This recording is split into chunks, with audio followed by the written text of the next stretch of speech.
the activity. Okay, this is one of two staircases we have here. John and Andy are keen to show them the landing where most of the activity occurs. The most recent one was Saturday evening. I heard running across the landing, as if someone was running from one bedroom to another across the landing. Was it heavy sound? Or no, it's fairly light. It sounded like somebody fairly light on their feet, a child or someone quite lightweight. John tells Mark and Chris about the reports of the children singing nursery rhymes. I mean, with these nursery rhymes, can anybody actually identify what the nursery rhyme is? Yeah, there's Ring a Ring of Roses. It's bizarre and it's recurrent, it keeps happening, and it's the same one over the couple of years. We've always heard this story, and it's always Ring a Ring of Roses. The boys are keen to hear Mark and Chris's opinion of the Chapel of Rest. Now, the area you're heading up to now, as far as we know, this is where they laid the bodies out as part of the Chapel of Rest. A weird thing's happened in the last couple of nights where the radiators come on twice, and we've turned it off with pliers, and the next morning it's on full blast again.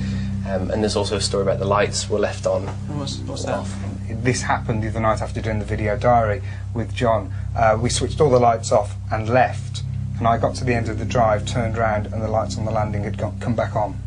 And that happens all the time. I mean, I hate to kind of bring up the mundane, but I mean, have you had the wiring checked by an electrician? Has anybody checked that kind of thing out? There's engineers that work here. Yeah. We would need to be in, perfect condition to operate as a company, so the electrical stuff is immaculate, and that's the weird thing. Okay, thanks. Thank you. Okay. It's interesting. There's obviously, from a social psychological point of view, there's some interesting stuff going on here. Whether or not there's anything paranormal happening, well, I'm not convinced.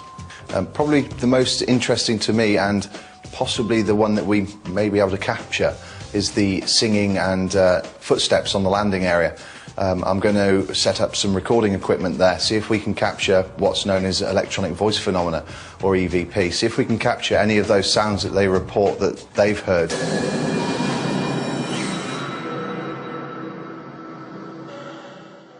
Now that the experts have completed their examination of Normanhurst House, Mia can finally meet the staff to discuss her findings.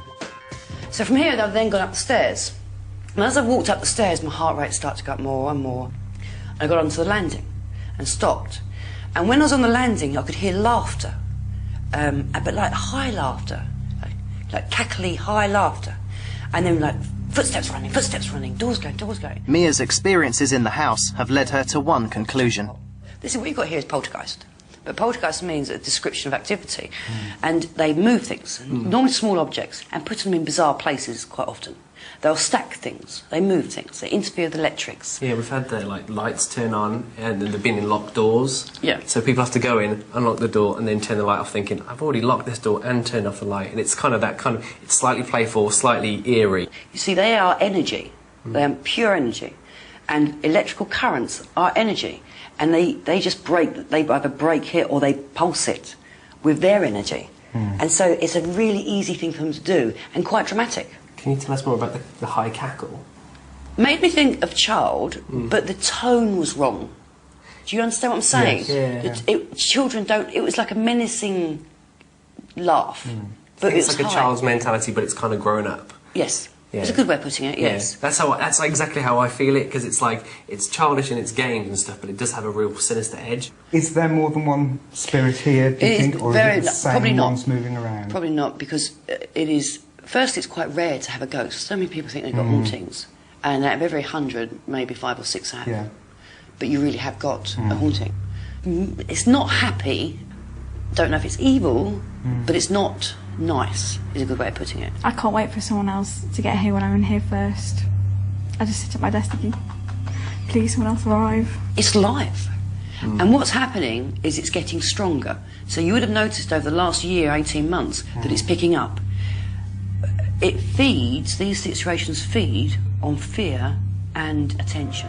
The staff feel reassured now that Mia says that she has experienced some of the same activity.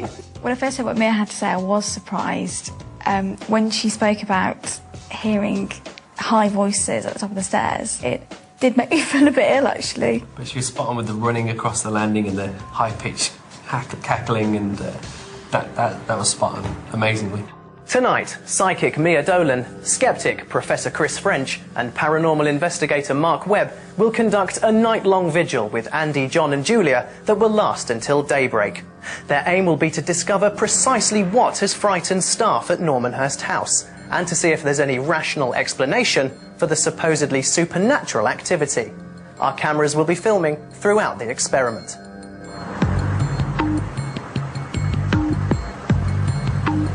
The three experts discuss their expectations of the evening.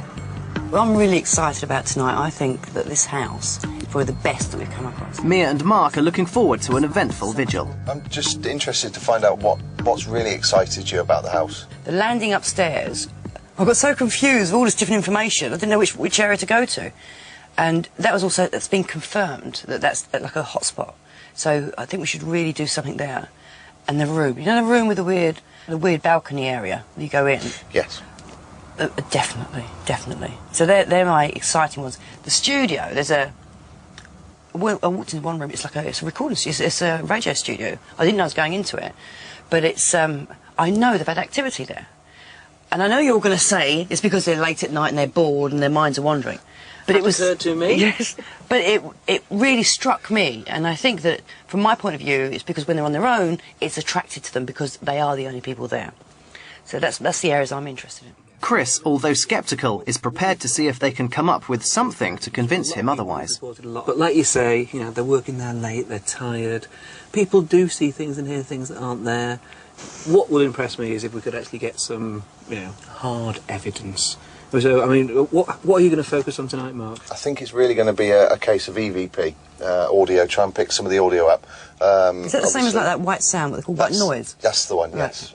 So I've got some mini disc recorders.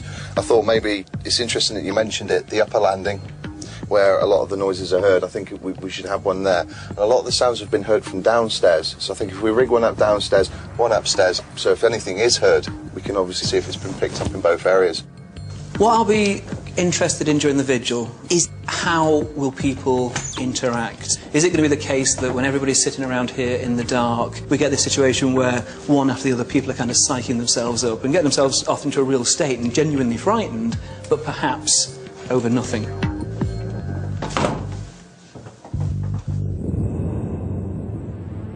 In the dead of night, the building is plunged into darkness so that the vigil can begin.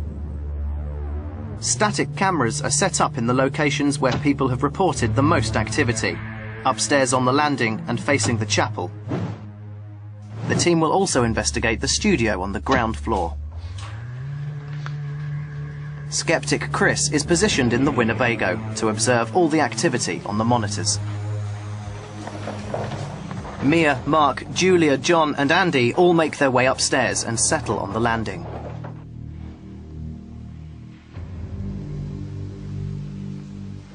You okay, John? Yeah, just drawn to the top of the stairs.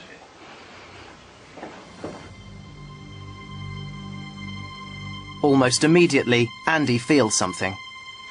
Oh, What's up? something just touched my hair. It's okay. Oh, and it was as if someone was stroking me, Yeah. stroking my head. Just a bit tense now.